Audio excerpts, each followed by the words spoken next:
Ay, ito, part 2 na to ng video na to. So, ano ba yung standard working hours dito sa Czech Republic? And ang huli kong nabanggit dun sa part 1 is about dun sa leave, na 25 days leave.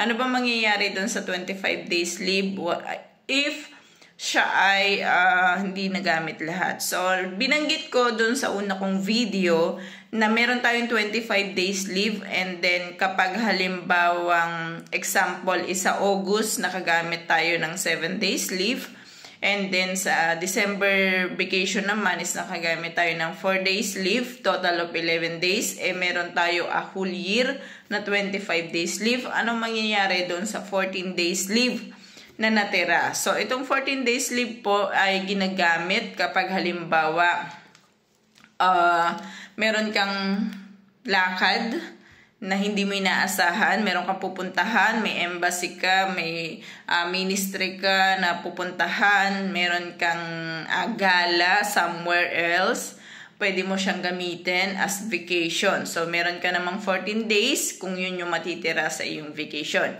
Or, sometimes it just ginagamit din siya kapag halimbawa etong si company mo is humina, or si company mo is biglang nagkaroon ng something parang forced leave, pinag-forced leave nila yung mga tao. So, babawasin po yun sa inyong leave or vacation leave na tinatawag, or yung natitira nyo sa inyong 25 days leave. So, yun po yung kalakaran. Ngayon, sa bayaran naman, binanggit ko sa part 1 na mas malaki ang binabayad doon sa naka-leave kayo compare doon sa araw-araw na pinapasok nyo. Why?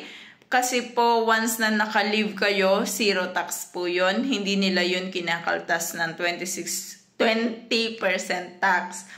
Which is, kapag pumasok ka, halimbawa, for example, Tuesday ngayon, pumasok ka ng Tuesday. Ngayon, ang per day mo ng Tuesday, kunwari lang to ha, ang one day mo is 1,700 crowns kunwari, ang one day mo. Hindi ka pumasok ng Wednesday. So, yung Wednesday mo, hindi siya kakaltasan ng tax. So, ibig sabihin, yung 1,700, mapaplasan pa siya ng 20%. Magkano 20% nun? Nasa 2,000 ang babayaran sa iyo sa araw ng Wednesday. So, ganun yung magiging kalakaran doon kasi zero tax kapag kayo ay naka-leave. So, mabibilis bang pumayag yung mga tao dito? Kasi dyan sa atin sa Pilipinas, parang normally ang hirap magpaalam. Kahit may vacation leave kayo, may sick leave kayo, ang hirap magpaalam. So, dito po sa Czech Republic, you don't have to worry kasi mostly ng mga na-encounter ko is madadali pong magpaalam. So, hindi magkakaroon ng problema. Kasi dito po sa Czech Republic is more on family sila. So, ibig sabihin, meron talaga silang nilalaan na band para sa family nila. So, parang naging culture and nature na nila na once na nagpaalam ka, is hindi sila magtatanong ng why.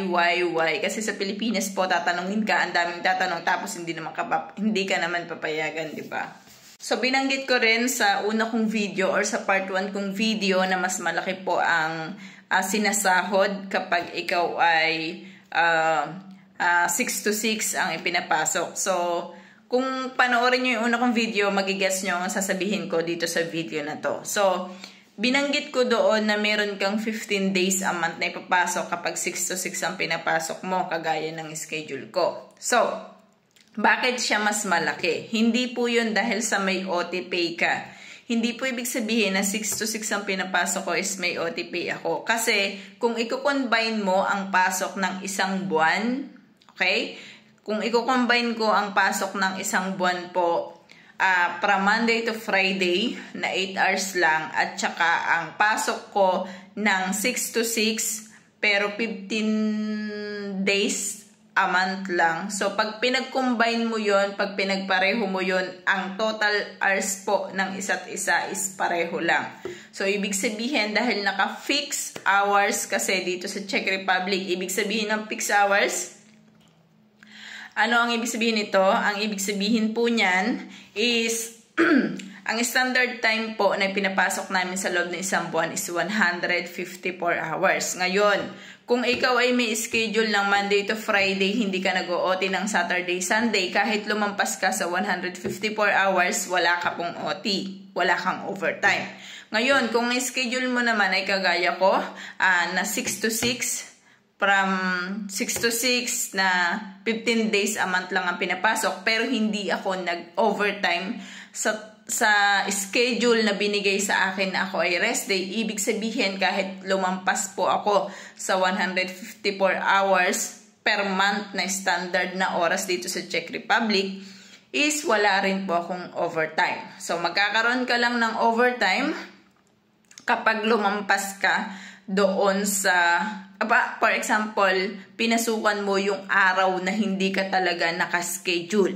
Hindi po, disregard mo yung oras na ikaw ay labis-labis yung oras ng pinasok mo. Kasi nangyari po yan sa akin. So, ang standard hours per month, kung inyong kukomputin, is 154 hours. So, yun yung standard time. So, paano yung nangyari sa akin before? Inaabot ako ng 188 hours na naipasok sa loob ng isang buwan. Bakit? Kasi meron pong 31 at that time. So, I expect na siya po ay papasok sa aking overtime pay. Kasi nga lumampas siya. So, ang nangyari po nun, hindi ako binayaran. Bakit? Kasi po, ang sabi nila dito, ang rules kasi or ang pinirmahan natin dito sa Czech Republic is naka-fix monthly. Ibig sabihin, kay pumasok ka ng 145 hours lang sa isang buwan or pumasok ka ng 188 hours sa isang buwan, that means kayo po ay naka-fix kung ano ang basic nyo.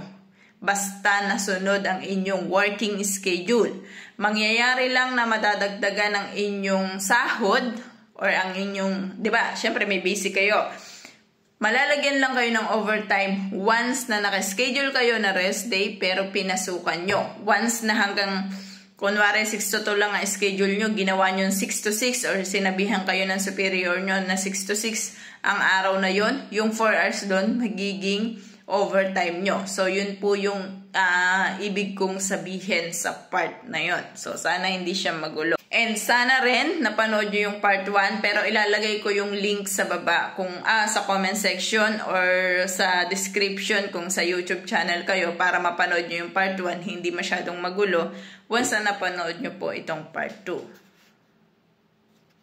Okay, dati nung nasa Pilipinas ako, naguguluhan din ako bakit 6 to 6 yung pinasok ko, pero bakit hindi ako overtime nun? Diba? Kasi kung iisipin mo, 6 to 6 pinasok ko eh. Eh yung iba Monday to Friday, 8 hours lang ang pinasok nila, tapos sila walang overtime. Eh ako 6 to 6 ang pinasok ko, pero bakit hindi pa rin ako overtime? Ganito po yan. Kasi within a month, kung bibilangin mo sa calendar, kapag 2 days pasok, 2 days rest day, 3 days pasok, 2 days rest day, 2 days pasok, 3 days, 2 days rest day, kung bibilangin mo po yun, magtototal lang siya ng 14 to 15 days per month. Kapag tinotal mo yung kanyang per hour is magpapalo lang din siya ng 154 hours hanggang 165, 176 hours. So, it means, nagsisame lang siya ng ipinasok mo doon sa 5 days work mo. Kaya po wala siyang overtime kasi marami rin siyang rest day. So, ibig sabihin, hinahatak noong ipinasok mo, parang, di ba, 6 to 6 ka, so 12 hours na kaagad yun. So, kapag nakadalwa kang 12 hours, ibig sabihin is 24 hours yun, di ba?